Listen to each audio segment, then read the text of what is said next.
Mario Kart 7 was the very first Mario Kart game we played. Unfortunately, due to the poor battle mode and characters, this game wasn't the most recognised out of the bunch, but the levels on the other hand were a huge saving grace. In today's video, we'll be ranking all 32 tracks in Mario Kart 7 from worst to best. Please remember that this is our opinion and feel free to share yours in the comments below. Now with that being said, we're Call to Talk and here is our ranking.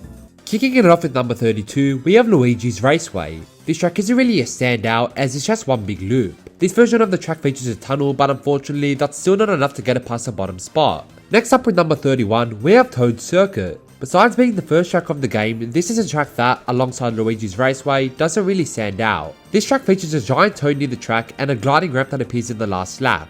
At number 30, we have Kalimari Desert. This might shock a lot of people as this track was a fan favourite in Mario Kart 64. However, we aren't basing this just on nostalgia and this track is honestly just a really bland desert. The only unique factor comes from the trains that appear every once in a while, but that's not enough to get this track any higher on the list. At 29, we have SNES Rainbow Road, which is a really nostalgic one. Although the colours are nice and the track shape is unique, driving on this track however is a pain in the butt. You're almost guaranteed to get pushed off by a player, making the experience pretty messy and annoying. Without a doubt, this track serves as a weaker Rainbow Road in Mario Kart 7. Coming in at number 28, we have Mario Circuit 2. This track is really similar to SNES Rainbow Road in terms of the colours and overall aesthetic. Although the difficulty is easier, the simplicity makes this one a forgettable one, and pretty boring to say the least. Besides a small glide at the end, this track isn't one that stands out. At number 27, we have Bowser's Castle 1. This track is like SNES Rainbow Road and Mario Circuit 2 combined. Similar to Mario Circuit 2, this is a track that stands out in terms of aesthetic, but is really forgettable when it comes to the track itself. This track follows the same thumb format as SNES Rainbow Road, but what really lets this one down is the annoying dirt on the ground. Literally half the track is filled with this dirt that slows you down whenever you drive on it, and it's something that really bugs me about this one. At number 26, we have Neo Bowser City. We actually like the aesthetic in this one, taking place in a dark, rainy town. The turns and drifts are actually pretty difficult, making this track one of the harder ones to play. Although we don't mind a challenge, the track doesn't really do much else to stand out amongst the others, feeling pretty lackluster in some sections. It's just your average Mario Kart track. Number 25, we have Koopa Troopa Beach. This track is one of the more open ones in the game, which is what we enjoy. The water serves for a relaxing time, although the crabs can be a nuisance. It would have been nice if the track expanded into more than just a beach, as there weren't really any highlights throughout. Just driving on a shoreline made the track feel extremely repetitive. However, for the more chill Mario Kart players, we can see why this one will be higher on your list. Next at number 24, we have another water track, this time being Cheep Cheep Lagoon. This track excels over Koopa Troopa Beach due to its variety. Instead of just a beach, this track features an underwater section as well as an underground cave. Due to the underwater section being pretty repetitive though, we'll leave this track to the 24th position. Coming in at number 23, we have Mario Circuit. This is an overall fine track, taking place in the Mushroom Kingdom on a spring day. This track actually allows you to drive through Peach's castle, something that wasn't possible in previous Mario circuits. Also, a drive through a wall pipe towards the end was a neat addition to the track.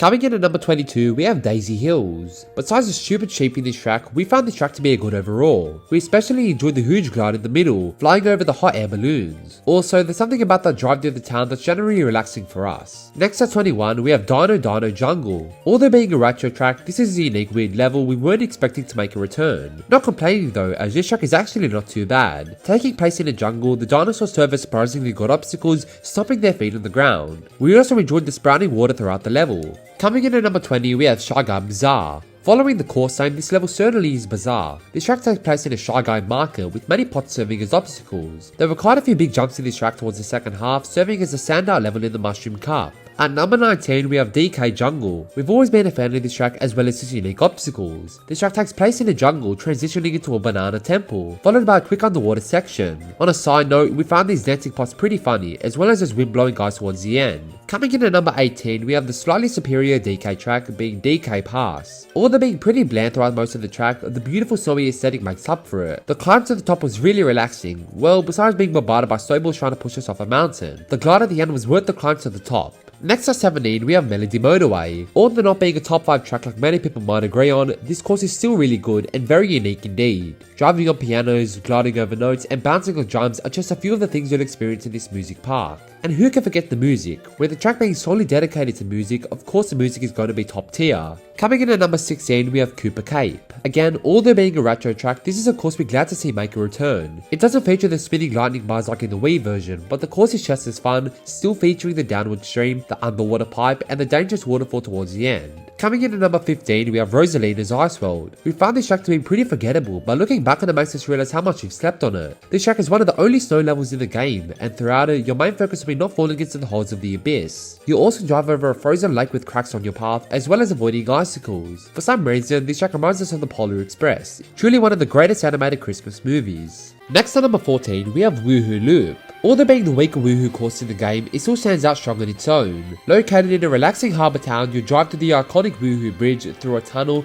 and on a dangerous mountainside. This is also the first track on the list to have sections instead of laps. At number 13, we have Alpine Pass. Although not being the most unique out of the bunch, this track focuses heavily on the new flying mechanic added to Mario Kart 7. Taking place on a rocky mountain, you will adventure through backfilled caves, many trees, and an ascending slope with rocks raining down on you. Coming in at number 12, we have Luigi's Mansion. This is definitely the superior Luigi track in the game as you race through a spooky haunted house, as well as a graveyard. This track is huge and you are open to many different paths throughout the race. Not affecting its position on the list, those walking trees are actually pretty scary. Next up at number 11, we have Mushroom Gorge. This is one of the more iconic tracks in Mario Kart Wii and still holds up incredibly well in Mario Kart 7. Although the speedrun glitch isn't available in Mario Kart 7, we appreciate the fun and tricky obstacles involving the mushrooms, especially including the cave in the middle. At number 10, we have Piranha Plant Pipeway. This track ranked higher in our Mario Kart 8 ranking, but that's only due to the variety of unique levels in Mario Kart 7. This track is still a blast to drive and swim through, and we enjoy its colourful aesthetic as well as a phenomenal glide towards the end. At number 9, we have Daisy Cruiser. This is another track we totally forgot about, and replaying it made us realize how unique of a track it is. Everything from the giant pool to the moving tables to the surprise underwater section was implemented perfectly in the course. We hope it makes a return into Mario Kart 9. Coming in at number 8, we have Airship Fortress. This track is essentially the third Bowser's Castle in the game, and we enjoyed the experience so much. The best highlights include the bullet bills, the moving fire bars, and the glide into the broken tower. This is another course that will be well implemented into a Mario Kart 9. Coming in at number 7, we have Maka Woohoo. Not only is this a better Woohoo course, but also one of the most beautiful aesthetic courses in general. Although we enjoyed the cave section and the castle on the way to the top, the obvious highlight on this track was a giant saw at the end. Such an iconic way to end the course. Coming in at number 6, we have Maple Treeway. Taking place in a beautiful autumn forest, this track is nothing short of magnificent.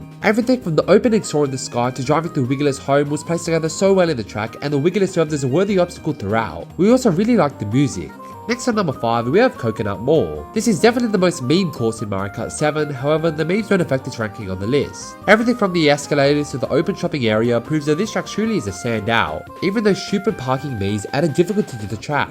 Coming in at number 4, we have Waluigi's Pinball. Now this track is nothing short of a roller coaster. Who knew a theme as random as a pinball machine will make for such an iconic level? Our favourite part of the track was the rainbow tunnel at the beginning, but we also really enjoyed those giant pinballs, as well as those bumpy obstacles towards the end. At the number 3 spot, we have Wario Shipyard. We actually never used to be a fan of this course, but replaying it helped us realise it's one of the most underrated courses in Mario Kart. The course takes place in a dry bone fish filled with air pipes and swinging axes. They then transition into a giant pirate ship driving on all sorts of angles. Not to mention the aesthetic of the course is literally so electrifying. Coming in at number 2, we have Bowser's Castle. This track is probably one of our favourite Bowser's Castles ever. Throughout the track, you'll jump around spouts of fire, avoid thwomps, drive through a spinning barrel, and avoid fire underwater. We don't know how that's possible, but it is, and we loved every second of it. But of course, coming in at number 1, we have Rainbow Road. This isn't just our favourite track in Mario Kart 7, but it's also our most favourite Rainbow Road. Throughout it, you'll drop through boost pads, jump on mushrooms, ride on the Ring of Saturn, drive on the moon, drive through a star barrel, and glide through rings of stars. This is truly one of the most unique levels we've ever seen in Mario Kart. And that's our list. Make sure to click the like button if you enjoyed this video, and click subscribe if you enjoy our overall content. Feel free to share your opinions in the comments below, along with your best and worst Mario Kart 7 tracks. With that being said, have a great day, stay safe, and we will see you in the next video.